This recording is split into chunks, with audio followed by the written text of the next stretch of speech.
नमस्कार, आप देख रहे हैं अपने उत्तराखंड में। हूं आपके साथ संदीप तिवारी। मुख्यमंत्री पुष्कर सिंह धामी ने आज हरिद्वार पहुंचकर 48वीं राष्ट्रीय जूनियर कबड्डी चैंपियनशिप का शुभारंभ किया। इस मौके पर सीएम ने कबड्डी में भी हाथ आजमाया और खिलाड़ियों के बीच आपको बता दें कि हतूत बोलकर उन्हें छकाने की कोशिश की। वहीं अपने संबोधन में सीएम धामी ने कहा कि वह युवाओं के बीच आकर खासे उत्साहित हो जाते हैं। भारतीय खेलों में कबड्डी सबसे लोकप्रिय खेल है। वह बचपन में खूब कबड्डी खेलते थे। वह इस आयोजन के लिए भारतीय कबड्डी एसोसिएशन का हार्दिक आभार व्यक्त करते हैं।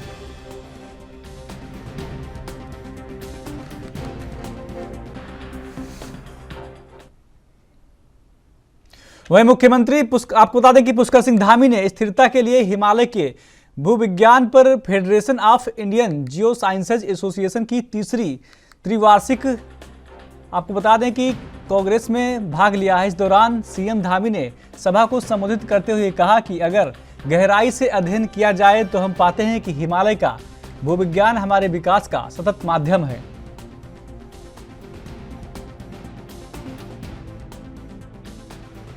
चाहे 10 ही मिनट आप लोगों के बीच में आऊँ, लेकिन जरूर आऊँगा और सारे दिन भर के कार्यक्रमों को आगे पीछे किया और आप सबके दर्शन हुए। मैं अपना सौभाग्य मानता हूं कि इतने सारे वैज्ञानिक जो बहुत सारे विषयों पर लगातार यहां पर चर्चा करेंगे। लगातार अभी आप बता रहे थे कि ऑनलाइन भी डिम्डी जी ने बताया कि बहुत सारे लोग जुड़ने वाले हैं और इस चिंतन मंथन से जो अमृत निकलेगा वो निश्चित रूप से हमारे प्रदेश के लिए, देश के लिए एक अमृत का काम करेगा।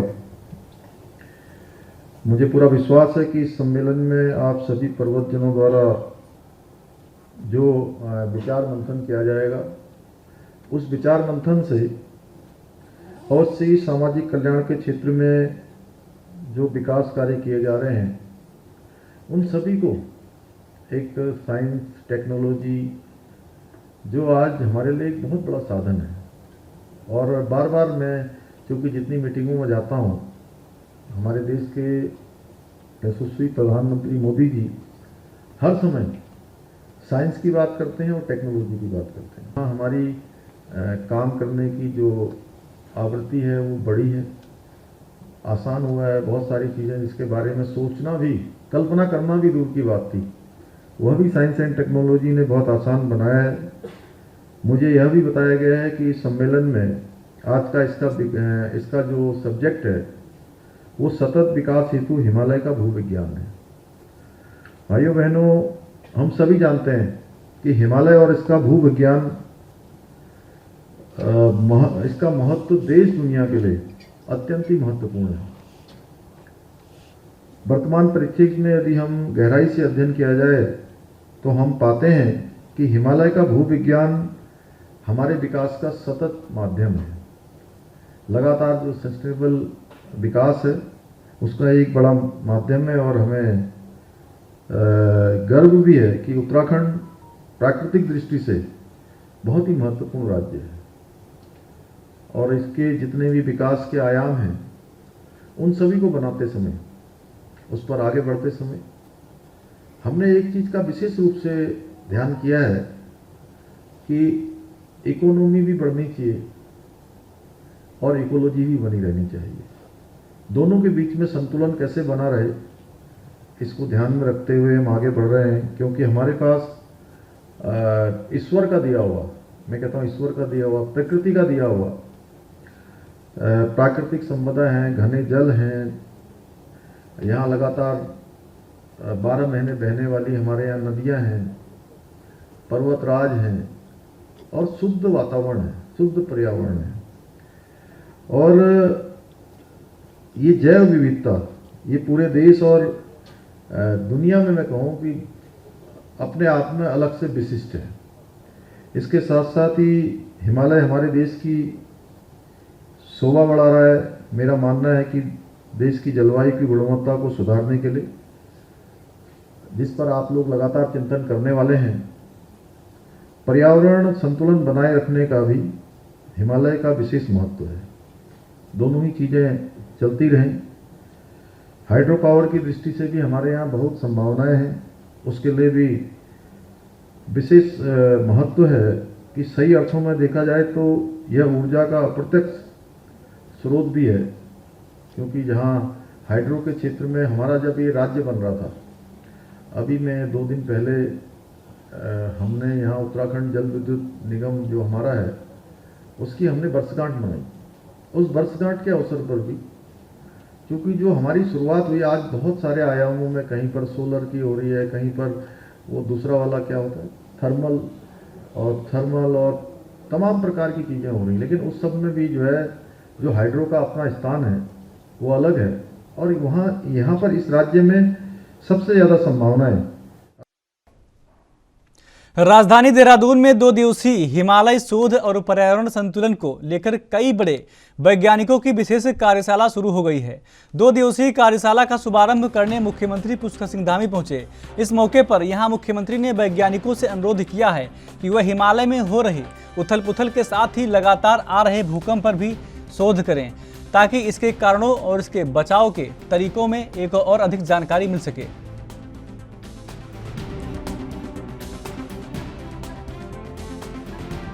हिमालय जैसे विषय पर यहाँ पर सारे वैज्ञानिक हमारे देश भर के एकत्र हुए हैं और लगातार यहाँ पर चिंतन और मंथन करेंगे। तो मैंने उनसे अनुरोध किया कि जहाँ वो अनेक विषयों पर सस्टेनेबल डेवलपमेंट पर बात करेंगे, इकोलॉजी पर बात करेंगे, पर्यावरण पर बात करेंगे, वहीं जो हमारे यहाँ की प्रमुख समस्या जो प्रत्येक वर्ष आने वाली समस्या है, आपदा पर, भूस्खलन पर और साथ ही साथ जो भूकंप भी जो है हमारे लिए चुनौती है, उन सब पर भी चर्चा करें। उस पर बचाव के क्या रास्ते हो सकते हैं, पहले हमको कैसे जानकारी मिले जिससे कि नुकसान को कम किया जाए, लोगों के जीवन को बचाया जा सके और ज़्यादा मात्रा में होने वाली हानि को कम किया जा सके। देखिए, भूकंप जो नेचुरल प्रोसेस से होता है, ये तो हम लोग by deploying some sort of sensor, seismometer, GPS, इसको हम पता चला सकते हैं कहाँ पर ज़्यादा एनर्जी एक्यूमुलेटेड हुआ है, लेकिन वो एनर्जी कब निकलेगा, कहाँ निकलेगा एग्जैक्टली और कितना अमाउंट निकलेगा, अभी भी हमारा वर्ल्ड में किधर भी इस तरह का रिसर्च हुआ नहीं है जिससे अर्ली सिस्टम के बारे में बता। हाँ, बट हम डिफरेंट तरह का सेंसर लगाता है, जो सेंसर में जब इस तरह का स्ट्रेन अक्यूमुलेशन होता है तो उसके जो फिजिकल, केमिकल, जियोटेक्निकल चेंज आता है, वो चेंज हम पता सकते हैं। तो उसके कुछ जो signal before that earthquake takes place, उसको हम प्रिकर्सर इवेंट्स बोलते हैं। वो प्रिकर्सर इवेंट्स को हम स्टडी करते हैं और उससे थोड़ा सा हमको अंदाज पड़ता है कि अभी इस रीजन में अर्थक्वेक आने का संभावना है। उत्तराखंड के चमोली में पृथ्वी पर मोक्ष धाम कहे जाने वाले श्री बद्रीनाथ धाम के कपाट बंद होने की वैदिक प्रक्रियाएं शुरू हो गई हैं। बता दें कि आगामी 19 नवंबर को शाम 3:35 पर श्री बद्रीनाथ धाम के कपाट बंद होने जा रहे हैं। वैदिक परंपराओं के अनुसार बद्रीनाथ के कपाट बंद होने से पहले पंच पूजाओं का आयोजन किया जाता है, जिसकी शुरुआत बद्रीनाथ में हो चुकी है।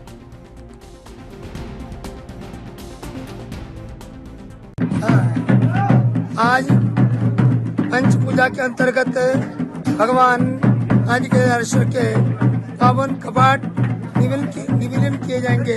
इससे पूर्व और भगवान आदिकेदारेश्वर को अन्नकूट से संतोषित किया गया और विभिन्न परंपराओं के अनुसार और विभिन्न उपचारों के द्वारा भगवान का पूजन किया गया और तदनंतर अभी पूर्व में पूजन प्रारंभ हुआ। अनंतर कुछ क्षणों के बाद और भगवान के पावन कपाट और देव पूजा के लिए आज और बंद किए जाएंगे और भगवान शंकर आदिकेदारेश्वर सबका मंगल करें, सबका अभ्युदय करें, सारे भारतवर्ष के लोग और मंगल को प्राप्त हो, सबका अभ्युदय हो, सबकी मनोवांछाएं पूर्ण करें। भगवान शंकर यही कामना करते हैं। बोले भगवान बद्रीशाल की और आदिकेदारेश्वर भगवान की। उत्तराखंड के देहरादून में मुख्यमंत्री पुष्कर सिंह धामी वन विश्राम गृह लच्छीवाला में आदर्श औद्योगिक सहकारी संस्था डोईवाला द्वारा आयोजित हमारे मुख्यमंत्री कार्यक्रम में प्रतिभाग किया। इस अवसर पर बड़ी संख्या में क्षेत्रीय जनता और कई संगठन एवं संस्थाओं के लोग उपस्थित रहे। इस दौरान मुख्यमंत्री ने सभी का आभार व्यक्त करते हुए कहा कि हम सबको राज्य के विकास में भागीदार बनना होगा। राज्य के विकास किसी एक की नहीं बल्कि हम सबकी सामूहिक यात्रा है। हमारा प्रयास अपने कार्य दायित्वों को ईमानदारी एवं पूर्ण निष्ठा के साथ करने होंगे। सभी आपको बता दें कि तभी हम जन अपेक्षाओं का सम्मान करने में सफल होंगे।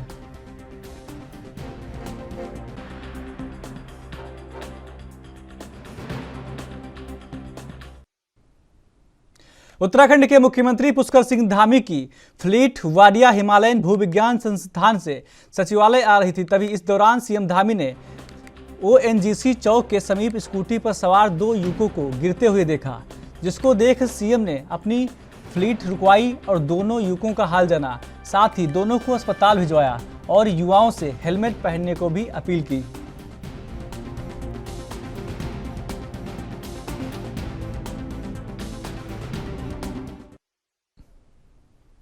वहीं उत्तराखंड में बीजेपी सरकार में इस समय सब कुछ ठीक नहीं चल रहा है। इसकी वजह एक नहीं बल्कि कई हैं। इसमें सबसे बड़ी वजह स्मार्ट सिटी के कामों की गुणवत्ता है और दूसरी बड़ी वजह है उत्तराखंड में चल रही कमीशनबाजी है। ये 2 वजह की बात विपक्ष नहीं बल्कि बीजेपी के 2 पूर्व सीएम बोल रहे हैं। इन पूर्व सीएम के बयानों से उत्तराखंड बीजेपी सरकार में खलबली मची हुई है। बता दें कि देहरादून के परेड मैदान में बना मंच इन दिनों राजनीति का अखाड़ा बना हुआ है। वह इसलिए क्योंकि यह मंच स्मार्ट सिटी परियोजना के अंतर्गत बनाया गया था और इसी स्मार्ट सिटी परियोजना के कामों की गुणवत्ता पर पूर्व मुख्यमंत्री त्रिवेंद्र सिंह रावत अपनी सरकार पर सवाल उठा रहे हैं। बतौर त्रिवेंद्र सिंह रावत के कार्यकाल में टेंडर से लेकर वर्क ऑर्डर जारी हुआ। अब त्रिवेंद्र सिंह रावत ने ही योजना पर सबसे पहले हमला बोला है। वहीं बीजेपी के पूर्व मुख्यमंत्री और वर्तमान विधायकों के स्मार्ट सिटी को लेकर बयानों पर कांग्रेस भी चुटकी ले रही है। कांग्रेस का सीधे तौर पर कहना है कि हम लगातार कह रहे थे कि स्मार्ट सिटी प्रोजेक्ट में सिर्फ पैसे की बर्बादी हो रही है, कोई कार्य इसमें नहीं हुआ है। खबरें ऐसी ही आ रही हैं कि दोनों पूर्व सीएम की बयानबाजी से बीजेपी का केंद्रीय नेतृत्व नाराज है।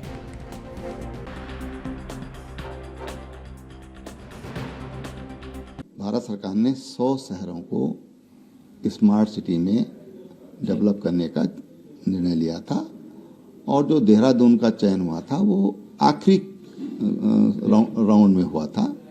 99वां नंबर, 100 में से 99 नंबर ये देहरादून स्मार्ट सिटी का था। और स्मार्ट सिटी के काम ने लगभग 3 साल में ये 99वें स्थान से 9वें स्थान पर थी देश में। बहुत बेहतर काम चल रहा था और जो उस राउंड का जो चयन था उसमें नंबर 1 पे देहरादून। जो काम होना चाहिए वो काम हो रहा है या नहीं हो रहा है, वो मकसद होना चाहिए। जो हम करना चाहते हैं वो मकसद होना चाहिए। यहाँ पर कुछ गड़बड़ सा लगता है। अब मुझे पता चला कि जो वहाँ पर जो मंच बना है उस मंच पे एक बार परेड भी हो चुकी है। अब पता चला कि उस मंच को भी वहाँ से हटाने की तैयारी हो रही है। तो आप ईंट इधर से उधर से बदल करके स्मार्ट नहीं कर सकते हो। जब एक बार एक मास्टर प्लान बना, कहाँ पर क्या होगा वो फाइनल हो गया, फिर इस तरह की कार्रवाई हो रही है, उचित नहीं है। उससे सरकार की भी बदनामी होती है। और जो भारत सरकार का जो सपना था, माननीय प्रधानमंत्री जी का सपना था कि हम 100 स्मार्ट सिटी देश के अंदर बनाएंगे, वो उस सपने से भी हम दूर होते चले। हम उत्तराखंड में आए तो हमें 0 होना चाहिए था। हुआ क्या, 20 उत्तर प्रदेश के अंदर 20 तक था तो हम 20 से शुरू हुए। ये दुर्भाग्य रहा।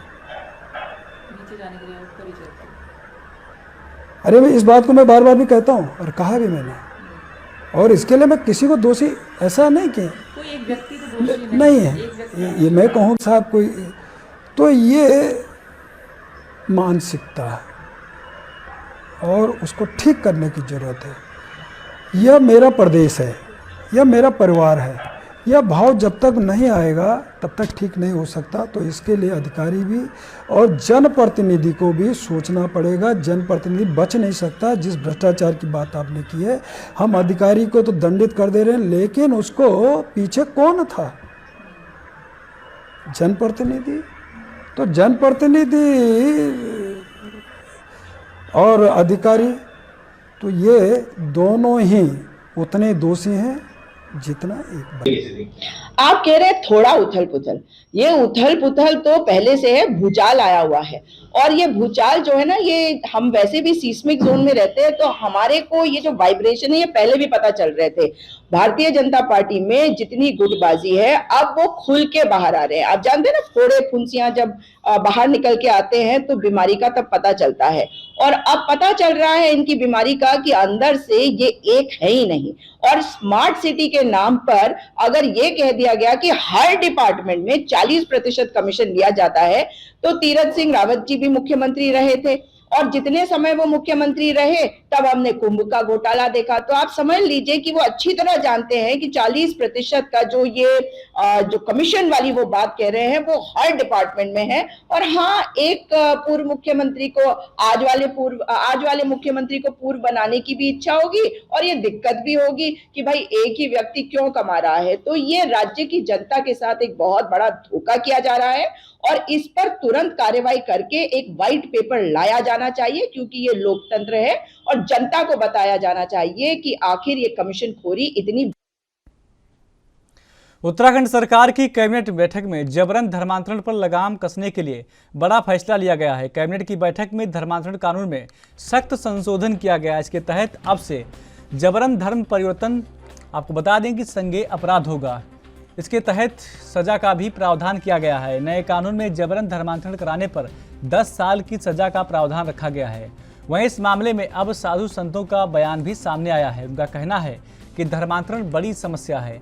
इस अपराध को खत्म करने के लिए सरकार द्वारा जो कदम उठाया गया है उससे सामूहिक धर्मांतरण जैसे मामलों पर रोक लगेगी।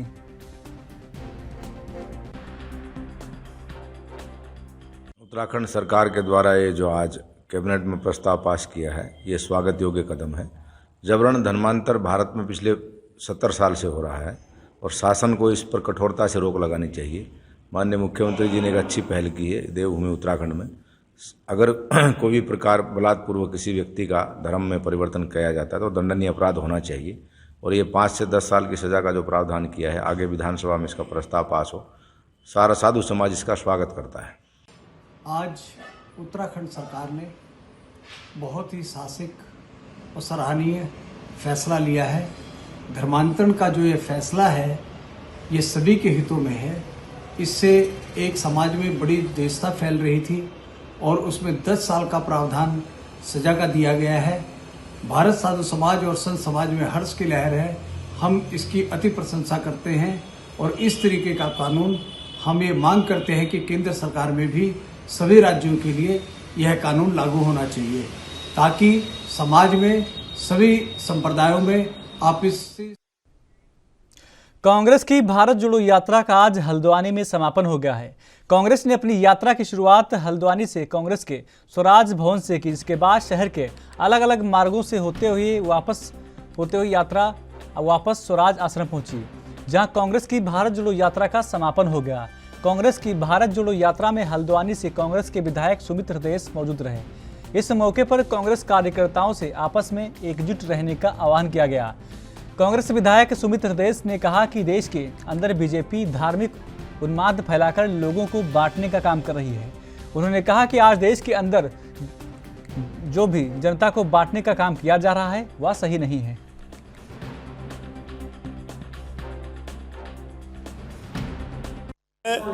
आज भारतीय जनता पार्टी की जो चमक रही है, धार्मिक उन्माद फैलाकर चमक, देश को विभाजित करके धर्म जाति के नाम की लड़ाई, महिलाओं पे अत्याचार, शोषितों वंचितों पे अत्याचार, तो ये लगातार जो अत्याचार की कड़ी आ रही है, इसके लिए आवश्यक है कि एक एक भारतीय जो इस देश से प्यार करता है, इसको अवश्य जो यहाँ पे अनेकता में एकता जो हमारी खासियत है, इसको दोबारा उजागर करने का समय आ गया। तो अवश्य ये अलग जो राहुल जी ने जलाई है, इस मशाल को हम लोग आगे लेकर अपने हाथों में चल रहे हैं। प्रत्येक कांग्रेसी का, प्रत्येक देशवासी का ये मकसद होना चाहिए कि आपसी भाईचारा, अमन चैन इस देश में बना रहे। दक्षिण भारत के बाद अब हिंदी भाषी जो राज्य है उधर अब कांग्रेस का जो रुख होगा भारत जोड़ो यात्रा का, क्या लगता है कि दक्षिण भारत में कांग्रेस को अच्छा समर्थन मिला तो क्या हिंदी भाषी राज्यों में भी मिलेगा? नहीं, देखिए, बेशक बहुत अभूतपूर्व सहयोग दक्षिण भारत में भी मिला। महाराष्ट्र में अब जैसे आप कह रहे हैं यात्रा आ गई है, जैसे ऊपर इसकी भव्यता लगातार हर दिन बढ़ रही है, इसका संदेश हर दिन लगातार प्रचारित हो रहा है और लगातार लोग ये मान चुके हैं कि राहुल जी में वो जज्बा है कि वाकई में इस देश के वो नेता कहलाने के लायक हैं, उनका हक है। और अवश्य गरीबों की, शोषितों की, वंचितों की लड़ाई लड़ने में, समाज के हर वर्ग को एक जोड़ने में जो वो कार्य कर रहे हैं, जो सहजता दिखा रहे हैं, वाकई में बहुत काबिल तारीफ होता है। सालों पहले की अगर किसी को इस भारत देश के अंदर सबको पता है, सबको याद है कि कांग्रेस लोगों के दिलों में और कांग्रेस जड़ से उगी हुई पार्टी है। देश को आज़ाद कराने में, समाज को एकजुट रखने में, वर्गों को, जातियों को, धर्मों को एकजुट रखने में आज़ादी के बाद से लेकर के कांग्रेस की अपनी एक अलग भूमिका रही है।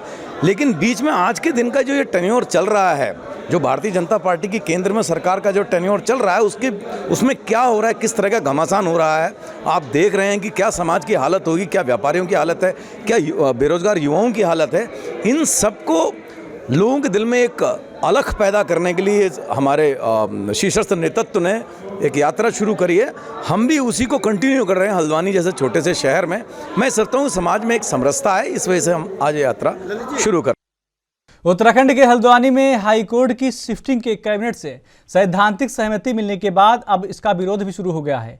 दरअसल AQKD ने हाईकोर्ट को हल्द्वानी में शिफ्ट किए जाने को पहाड़ विरोधी फैसला बताया है। क्रांति दल के केंद्रीय अध्यक्ष काशी सिंह एरी ने कहा कि नैनीताल से हाईकोर्ट शिफ्ट किया जाना पहाड़ विरोधी मानसिकता का प्रतीक है। एरी ने कहा कि नैनीताल से हाईकोर्ट शिफ्ट करने वाली मानसिकता वही है जो राजधानी को गैरसैंण शिफ्ट किए जाने का विरोध करती है।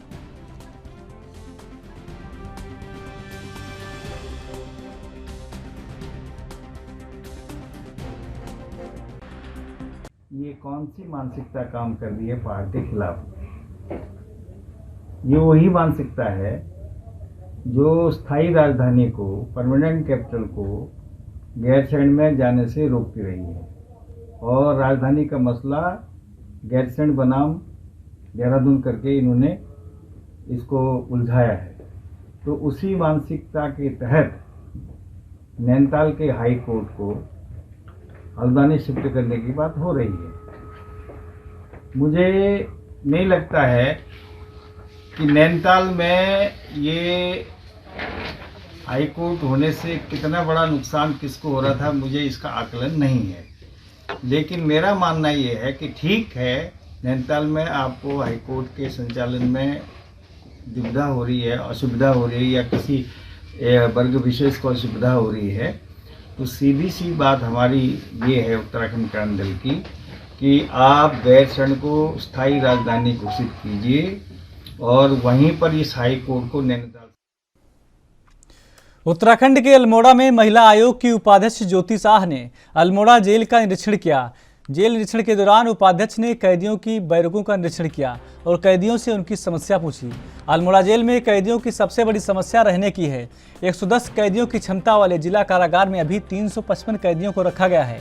वहीं ज्योति शाह ने कैदियों के खाली समय पर रोजगार से जोड़ने की बात कही। महिला कैदियों को सिलाई, बुनाई और पुरुष कैदियों के लिए भी काम पर बात की गई।